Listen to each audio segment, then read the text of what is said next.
Do educate friends, then do the rest. Hello everyone, this is Sapna Singh and welcome to the channel Do Educate. Thermodynamics chapter चल रहा है जिसमें कि हम basics पढ़ रहे हैं अभी।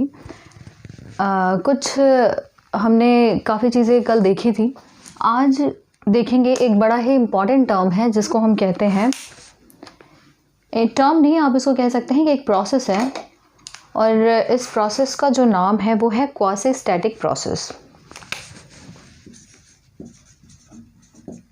Quasi static process. Quasi static process का मतलब होता है कि ये जो प्रोसेस है बहुत ही स्लो मैनर में होता है। कभी भी लिखा हुआ आ जाए कि ये प्रोसेस जो है वो क्वासी स्टैटिक है, इट मीन्स कि वो बहुत ही स्लो प्रोसेस है। क्वासी स्टैटिक प्रोसेस जहाँ पे भी आएगा इसका सीधा सीधा मतलब निकलता है कि वेरी स्लो प्रोसेस, स्लो भी नहीं वेरी स्लो प्रोसेस को शो करता है। ये क्वासी स्टैटिक प्रोसेस मतलब इतना स्लो होता है कि हमें हर एक चीज़ के बारे में पता होता है कि किस पॉइंट पे क्या प्रॉपर्टी आ रही है, किस टाइम पे इसका फेस चेंज हो रहा है, किस तरीके से हम आगे उसको डिस्क्राइब कर सकते हैं, हर एक चीज़ के बारे में हमें पता होता है। तो वो जो प्रोसेस होता है उसको हम बोलते हैं क्वासी स्टैटिक प्रोसेस। ये प्रोसेस इतना स्लो होता है कि हमें हर एक प्रॉपर्टी का, हर एक आप कह सकते हैं हर एक जो इसके अंदर मूवमेंट हो रही है वो सारा कुछ हमें पता होता है। तो इसको जब हम ड्रॉ करते हैं, जब हम इसको प्लॉट करते हैं तो वो किस तरीके से होता है, इसको हम इस तरीके से, इस लाइन से, एक प्रॉपर जो लाइन होती है ना उससे डिनोट करते हैं। जब भी इसको हम ड्रॉ करेंगे वो क्या करेंगे कि एक लाइन के थ्रू या फिर जैसा भी कर्व बनेगा उसके थ्रू, मतलब ये जॉइंट लाइन होगी, बिल्कुल जो आप कह सकते हो डॉटेड लाइन नहीं है, ये इस तरीके की लाइन नहीं है, ये पूरी क्या है, जुड़ी हुई लाइन है। इस तरीके से हम शो करते हैं। क्यों? क्योंकि हर एक चीज़ जब हमें पता ही है तो हम क्या करेंगे, इसको सीधे सीधे ड्रॉ करेंगे। लेकिन अगर नॉन क्वासी स्टैटिक प्रोसेस की बात की जाए तो वो प्रोसेस जो होता है वो स्लो प्रोसेस नहीं होता। Quasi static process very slow process. अगर नॉन क्वासी की बात करें, नॉन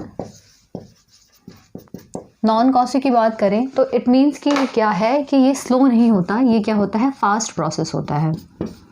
बात को समझिएगा क्या कह रहे हैं। क्वासी स्टैटिक मतलब बहुत ही स्लो प्रोसेस, और नॉन क्वासी स्टैटिक की बात की जाए तो वहाँ पे होता है फास्ट प्रोसेस। अगर कोई भी प्रोसेस बहुत फास्ट हो रहा है तो क्या हमें पता चल सकता है कि बीच में क्या क्या चीज़ें हो रही हैं? अगर बहुत फास्ट कोई चीज़ है, अगर कोई बस या ट्रेन भी बहुत स्पीड में जा रही है तो क्या हम हर एक चीज़ विजुअलाइज कर सकते हैं कि कहाँ पे क्या बना था? उस बस की चीज़ों के बारे में भी हम नहीं शो कर सकते कि हाँ खिड़की की शेप बिल्कुल प्रॉपर कैसी थी या किस तरीके से उसकी डिज़ाइनिंग थी, हम नहीं बता सकते। उसी तरीके से थर्मोडायनेमिक्स में जो प्रोसेस होते हैं क्वासी स्टैटिक और नॉन क्वासी स्टैटिक का भी वही मतलब होता है कि ये स्लो होता है तो हमें सब कुछ पता होता है इसके बारे में। नॉन क्वासी की बात की जाए तो ये बहुत ही फास्ट होता है, तो इस वजह से हमें चीज़ों के बारे में पता नहीं होता। तो इसे हम क्या करते हैं, जब पता नहीं होगा तो हम एक रफ आइडिया लेंगे और इसको क्या करेंगे, डॉटेड लाइन से शो करेंगे। बात समझ में आ रही होगी कि क्यों हम इसमें डॉटेड लाइन शो करते हैं, और ये क्या होती है, ये पूरी प्रॉपर लाइन से हम इसको शो करते हैं, किसको, क्वासी स्टैटिक प्रोसेस को। बात समझ में आ गई होगी कि क्या है क्वासी स्टैटिक प्रोसेस और क्या है नॉन क्वासी स्टैटिक प्रोसेस। एक नेक्स्ट टर्म देख लेते हैं।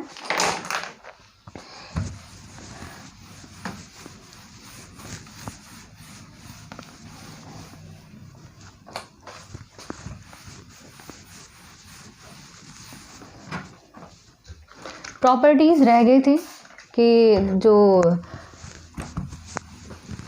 प्रॉपर्टी है उसके बारे में देख लेते हैं।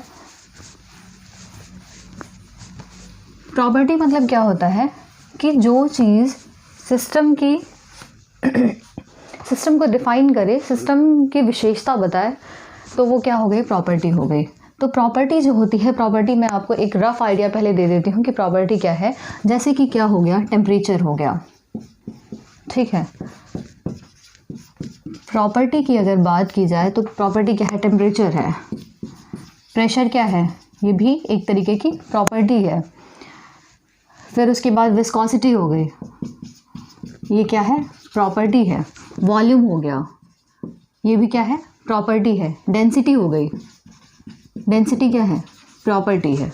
उसके बाद आप कह सकते हो एंट्रोपी क्या है, ये सब क्या है, प्रॉपर्टी होती है जो कि सिस्टम को डिफाइन करती हैं, जो सिस्टम को बताती हैं कि हाँ किस चीज़ पे क्या वैल्यू आएगी और उस तरीके से हम प्रैक्टिकली चीज़ों को कैसे कर सकते हैं। तो प्रॉपर्टी क्या होती है, ये सारी क्या है, सिस्टम की प्रॉपर्टीज़ हैं। अब प्रॉपर्टी को दो कैटेगरी में डिवाइड किया गया है। First one is intensive property और second one is extensive property. देख लेते हैं उसको। पहला क्या है, इंटेंसिव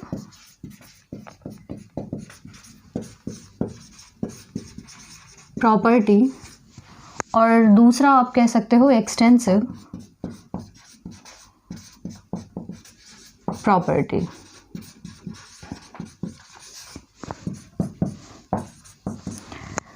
इंटेंसिव प्रॉपर्टी एक इसका दूसरा नाम भी है जिसे हम कहते हैं इंट्रिंसिक प्रॉपर्टी। इंट्रिंसिक प्रॉपर्टी और एक्सटेंसिव को बोलते हैं एक्सट्रिंसिक। दो तरीके की प्रॉपर्टी होती है, एक होता है इंटेंसिव जिसे कि हम इंट्रिंसिक प्रॉपर्टी भी कहते हैं, दूसरा होता है एक्सटेंसिव जिसे कि एक्सट्रिंसिक प्रॉपर्टी भी कहा जाता है। देख लेते हैं ये क्या है। इंटेंसिव प्रॉपर्टी की अगर बात की जाए तो इंटेंसिव प्रॉपर्टी कभी भी ऐसी प्रॉपर्टीज़ जो कि मास के ऊपर डिपेंड नहीं करती हैं वो क्या होती हैं, इंटेंसिव प्रॉपर्टी होती हैं। Does not depend on mass, does not depend on मास। किसके मास के ऊपर, सिस्टम के मास के ऊपर डिपेंड नहीं करती। और अगर एक्सटेंसिव की बात की जाए या फिर एक्सट्रिंसिक की बात की जाए तो वो क्या होता है, ये डिपेंड करती है, depends on mass of the system. अब इसको देख लेते हैं किस तरीके से मास के ऊपर डिपेंड नहीं कर रहा है या किस तरीके से ये कर रहा है। तो अगर डिपेंड नहीं करेगा, आप ये सारी प्रॉपर्टीज़ है, ऐसा नहीं कि सिर्फ इतनी ही प्रॉपर्टीज़ है, प्रॉपर्टीज़ बहुत सारी हैं। यहाँ पे सिर्फ मैंने कुछ लिमिटेड शो की हैं कि जिससे आपको पता चल जाए कि प्रॉपर्टी होती क्या है। तो अगर इंट्रिंसिक या फिर इंटेंसिव प्रॉपर्टी की बात की जाए तो वहाँ पे ये हमने बताया है कि ये मास के ऊपर डिपेंड नहीं करती। तो जैसे कि हो गया, एग्जाम्पल इसका देख लेते हैं। एग्जाम्पल होता है टेम्परेचर, टेम्परेचर हो गया, प्रेशर हो गया, ठीक है, टेम्परेचर हो गया, प्रेशर हो गया, डेंसिटी हो गई, उसके बाद विस्कोसिटी हो गई, उसके बाद थर्मल कंडक्टिविटी हो गई,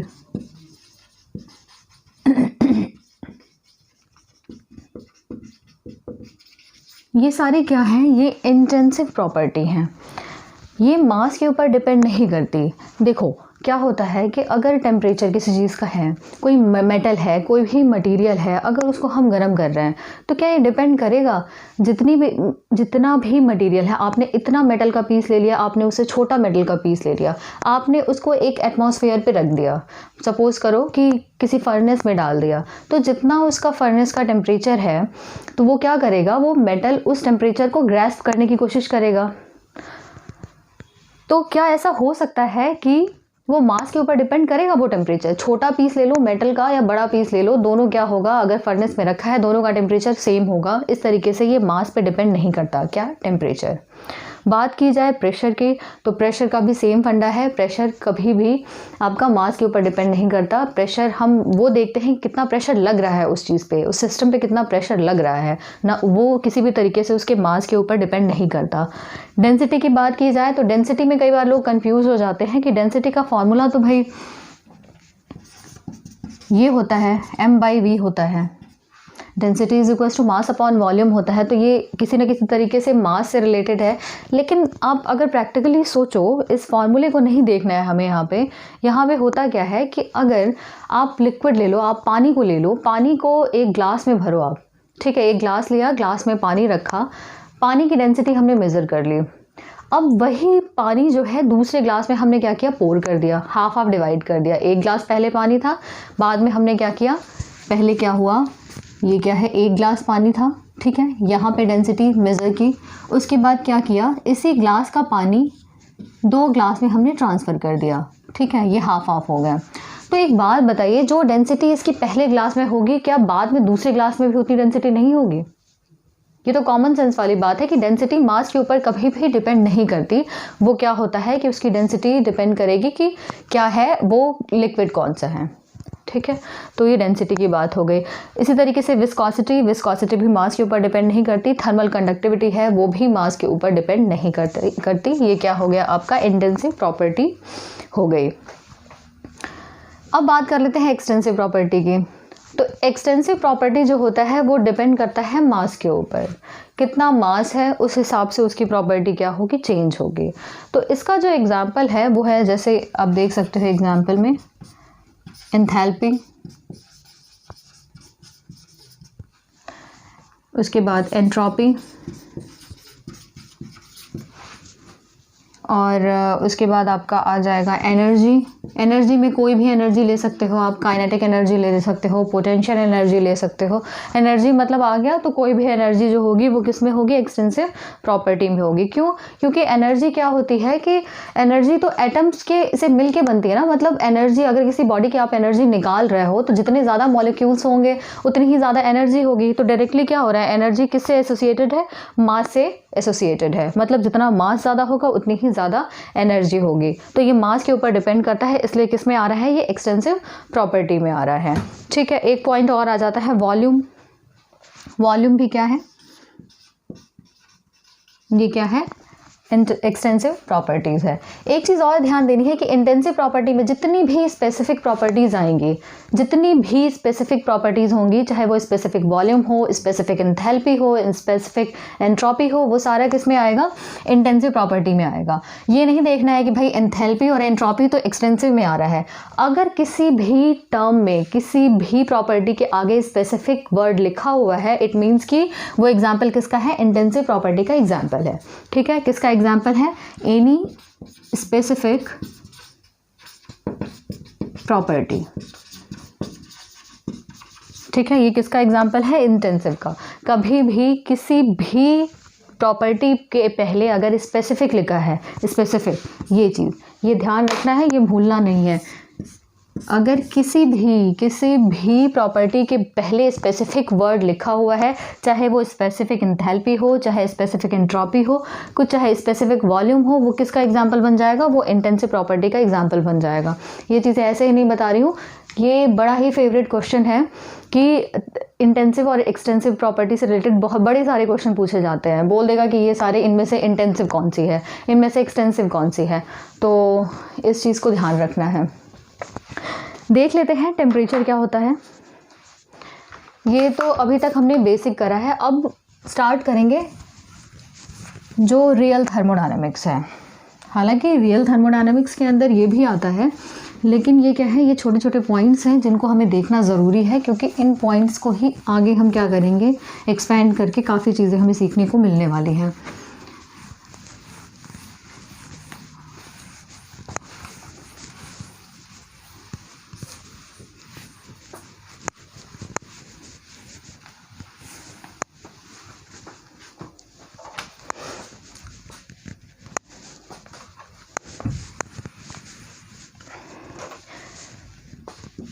टेम्परेचर,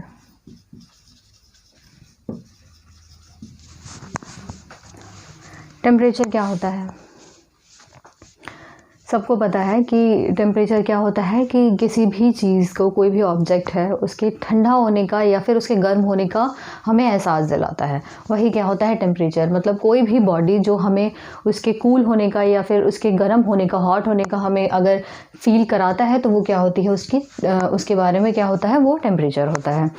तो टेम्परेचर की अगर बात की जाए तो टेम्परेचर जो हम मेज़र करते हैं वो दो तरीके से मेज़र करते हैं।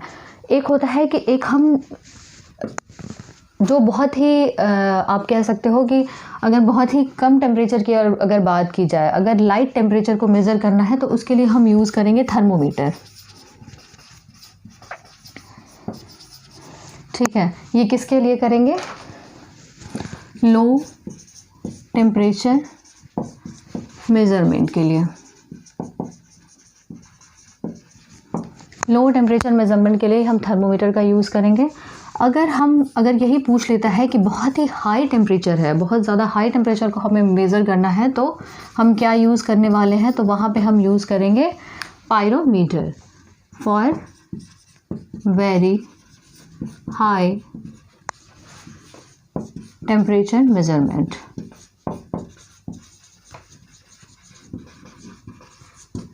ठीक है। थर्मोमीटर क्या होता है, बहुत ही अगर कम टेम्परेचर को मेज़र करना है तो वो क्या होगा, थर्मोमीटर से मेज़र करेंगे। थर्मोमीटर हमें पता है, जैसे हमें फ़ीवर भी होता है तो घर में हम क्या करते हैं, थर्मोमीटर को रखते हैं, जैसे कि हम यहाँ पे अपने मुंह में लगाते हैं और उसके बाद हमें पता चलता है कि कितना फ़ीवर है। ठीक है, वो क्या हो गया, एक ऑर्डिनरी थर्मोमीटर होता है जो कि बहुत ही लो टेम्परेचर को मेज़र करने का काम करता है। अगर वही बात की जाए कि अगर बहुत ज़्यादा हाई टेम्परेचर है, जैसे फर्नेस हो गया, फर्नेस पे टेम्परेचर तो बहुत ज़्यादा होता है, तो क्या आप उसको ऑर्डिनरी थर्मोमीटर से यूज़ कर सकते हो, उसका टेम्परेचर मेज़र कर सकते हो? नहीं कर सकते। क्यों? क्योंकि उसकी डिज़ाइनिंग कुछ इस तरीके से होती है कि वो क्या हो जाएगा, ब्रेक हो जाएगा। क्या हो जाएगा, वो थर्मोमीटर ब्रेक हो जाएगा, उस लिमिट तक टेम्परेचर को वो बेयर नहीं कर सकता। इसलिए हम उसके लिए क्या करते हैं, उसके लिए पायरोमीटर हमने डिज़ाइन किया हुआ है, जिसकी हेल्प से हम क्या करते हैं, हाई टेम्परेचर को मेज़र करते हैं। कई बार क्वेश्चन में पूछा भी गया है कि अगर बहुत हाई टेम्परेचर को मेज़र करना है तो आप कौन से थर्मोमीटर को यूज़ करेंगे, तो उसका राइट आंसर है पायरोमीटर। आँख बंद करके पायरोमीटर पर क्लिक कर देना है। ठीक है, अब बात आ जाती है कि ये जो टेम्परेचर है, टेम्परेचर को हम मेज़र किस में करते हैं, तो टेम्परेचर जो मेज़रमेंट है वो हम नॉर्मली क्या करते हैं, डिग्री सेंटीग्रेड में भी करते हैं, डिग्री फ़ारेनहाइट में कर देते हैं, उसको डिग्री केल्विन में भी कर देते हैं।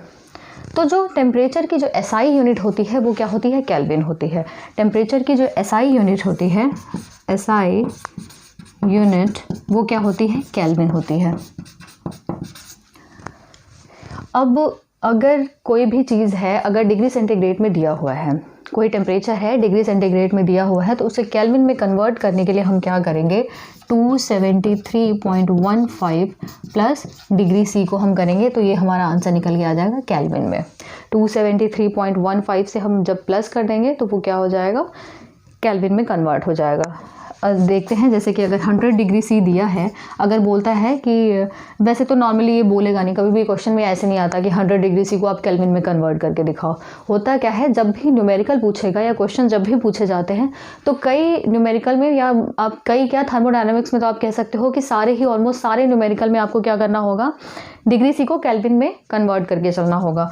तो यहाँ पे अगर इसको केल्विन में निकालना है तो क्या हो जाएगा, 273.15 प्लस 100 कर दोगे तो ये जो भी समेशन आएगा वो किस में आ जाएगा, केल्विन में आ जाएगा। इट मीन्स कि 373.15 केल्विन, ये आ जाएगी टेम्परेचर की वैल्यू। ठीक है, टेम्परेचर इन केल्विन, और ये क्या था, टेम्परेचर इन डिग्री C। तो ये बात हो गई किसकी, टेम्परेचर की। तो एब्सोल्यूट टेम्परेचर जो होती है वही ये होती है, ये क्या है, एब्सोल्यूट टेम्परेचर है, और इसको हम कैसे कन्वर्ट करते हैं, 273.15 प्लस डिग्री C ऐड कर देंगे, दोनों को जोड़ देंगे तो क्या निकलेगा, केल्विन में निकल जाएगा। तो आज हमने ये सारी चीज़ें देखी हैं, कल डिस्कस करेंगे थर्मोडायनामिक्स के बारे में। थर्मोडायनामिक्स जो लॉज ऑफ थर्मोडायनामिक्स हैं, जैसे कि ज़ीरोथ लॉ ऑफ थर्मोडायनामिक्स के बारे में कल देखेंगे सबसे पहले, और फिर धीरे धीरे एक एक करके आगे बढ़ेंगे। Thank you.